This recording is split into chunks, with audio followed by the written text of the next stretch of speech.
Good. Hello, everyone.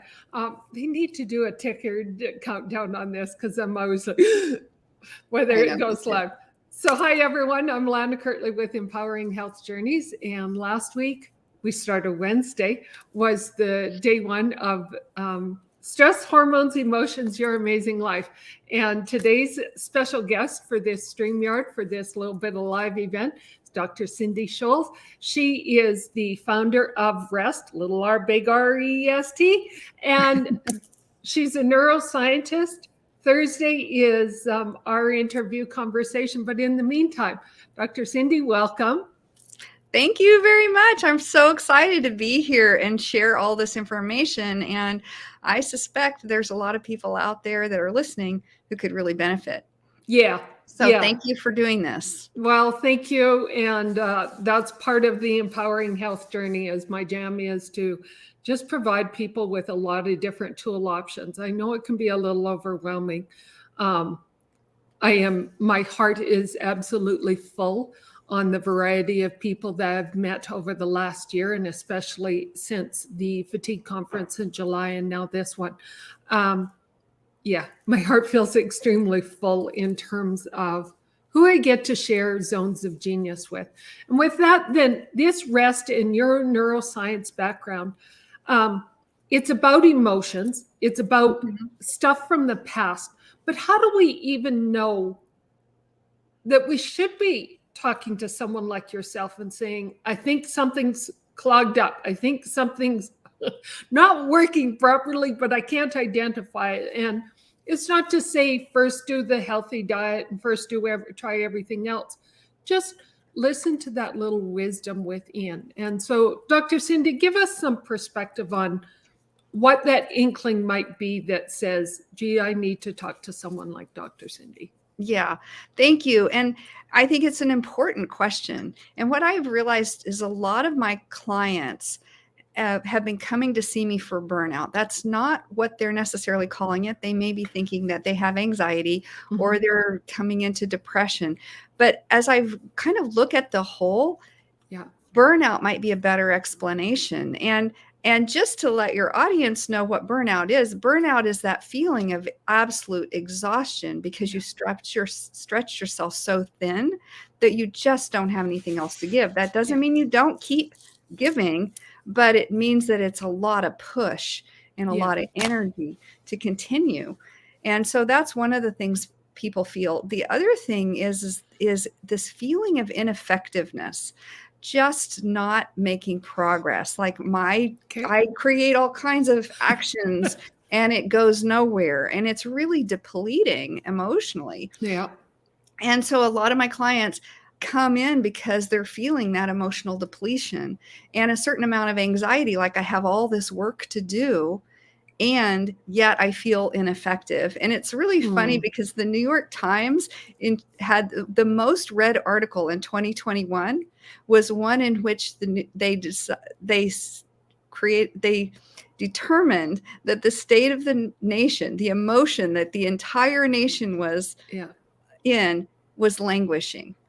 And languishing is really just a description.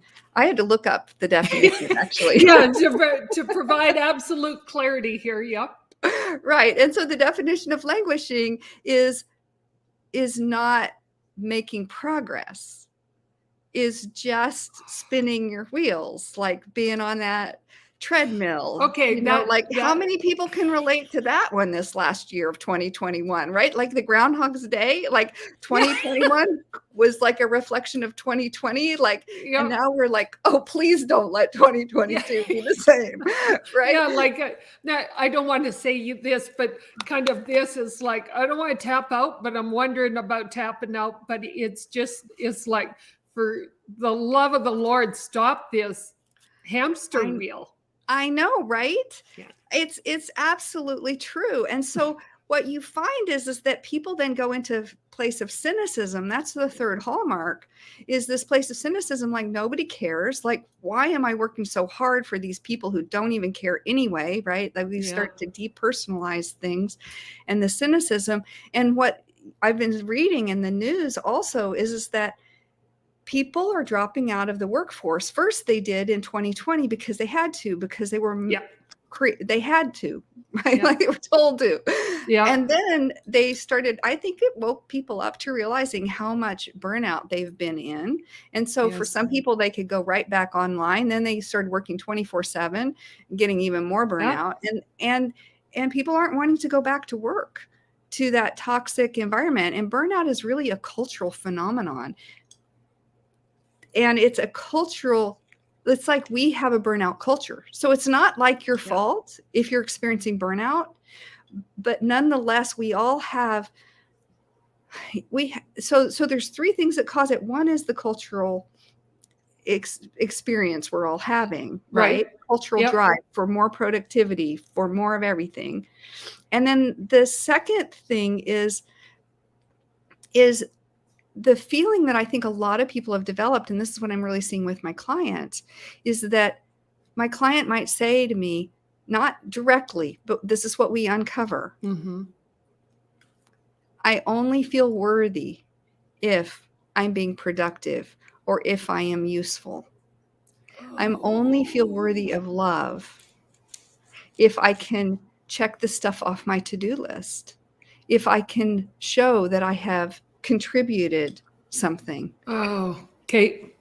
You see how that feeds right into the burnout cycle? Because, you know, our culture honors us having a work ethic of productivity, right? And then if so many people, and this has been true for me too, like place my own worthiness, my own value on this sense of actually accomplishing something, then we get into languishing of the 2021s, and like it's just painful, right? Because then our subconscious mind like takes it personally, like we aren't worthy of all the things that we've been working so darn hard for, because now we aren't able to make the progress that we want to make. Well, and interesting. Okay.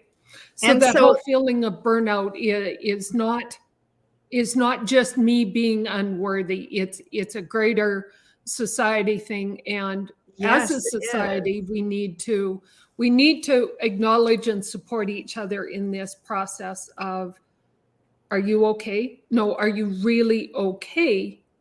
And if the answer within that is stifled is I'm not sure, then that's the step into a space such as with Dr. Cindy, that is like, if you're saying within your head, within your heart, not vocalizing it, but that I'm not sure, that is the indication to step forward and talk to someone like yourself. Yeah, I think that's right. And we can't change the culture, but what we can do is change how we react to our culture. Yes. And that's exactly what we would be doing, because one's worthiness isn't truly based on our productivity, even if our culture would like us to believe that. And so to be able to shift, that is so freeing. And I think people don't necessarily know that that's what's in the background. But as you said, like if there's this inkling that maybe I'm being driven more than I need to, or maybe I'm making my work life or my productivity more important, then maybe, then maybe it's time to come in and let's see if we can't help you become aligned with what's truly important to you, instead of what culturally you've been driven to believe should be important to you. You know what I mean? Cool. Yeah. Big difference, huge difference between what resonates within and honoring self as compared to what we've heard from the outside and we are accepting, as compared to saying, yeah, but what if there's another way? What if there's something different? Cool. I'll let you go. Thank you very much. But I know Thursday is a big day for you on stage. And and then again on the 11th.